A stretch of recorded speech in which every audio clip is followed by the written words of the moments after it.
لگتا یوں ہے کہ تحریک انصاف پر ہی پل پڑی۔ گزشتہ کئی ہفتوں سے پارٹی کے اندرونی لڑائی جھگڑے ایک مستقل خبر بن کر رہ گئے۔ آئے روز ان اختلافات میں اضافہ ہوتا جا رہا ہے۔ بات رنجشوں اور شکایتوں سے بڑھ کر اب مار دھاڑ تک پہنچ چکی ہے، اور کہا یہ جا رہا ہے کہ عمران خان کا زیادہ وقت انہی جھگڑوں میں صرف ہو رہا ہے۔ چنانچہ جب چند دن پہلے فواد چودھری نے شعیب شاہین کو اڈیالہ جیل کے باہر ایک تھپڑ جڑ دیا تو شاید زیادہ لوگوں کو حیرت نہیں ہوئی، کیونکہ ان اندرونی اختلافات کی حرارت بڑھتی ہی جا رہی تھی۔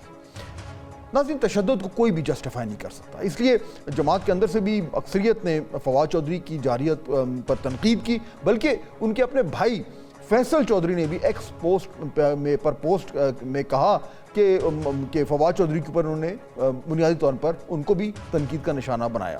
مگر بات یہاں ختم نہیں ہوئی۔ گزشتہ 24 گھنٹوں میں فواد چودھری نے ایکس اکاؤنٹ سے تحریک انصاف کے مختلف اہم لیڈروں پر ایک یلغار کر دی ہے۔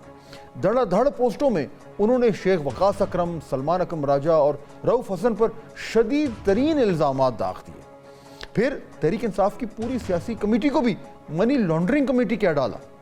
اس یلغار نے اختلافات میں گھری جماعت کو ایک کاری ضرب لگائی ہے۔ اس کی وجہ یہ ہے کہ فواد چودھری کو اب تک عمران خان تک ایکسس ہے۔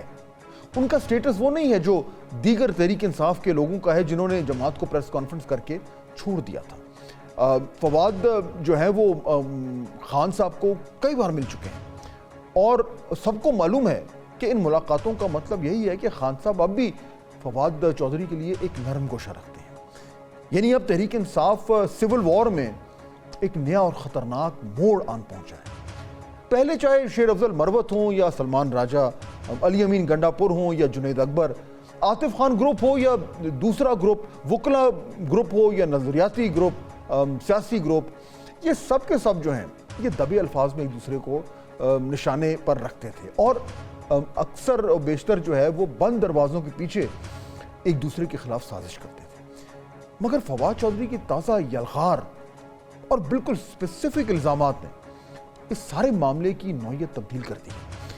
کرپشن اور منی لانڈرنگ کے الزامات سے زیادہ سنگین اور کیا ہو سکتا ہے؟ جماعت کے لوگ اس لیے بھی پریشان ہیں کہ عمران خان سے ملاقات کے 2 دن بعد ہی فواد چودھری نے اتنی خطرناک یلغار تحریک انصاف کی اہم قیادت پر کیوں کی ہے۔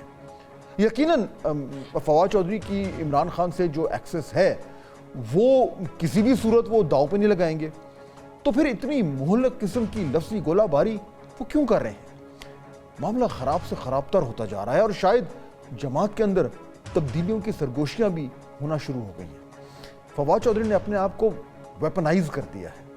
سوال یہ ہے کہ اس کے پیچھے اصل حکمت عملی ہے کیا؟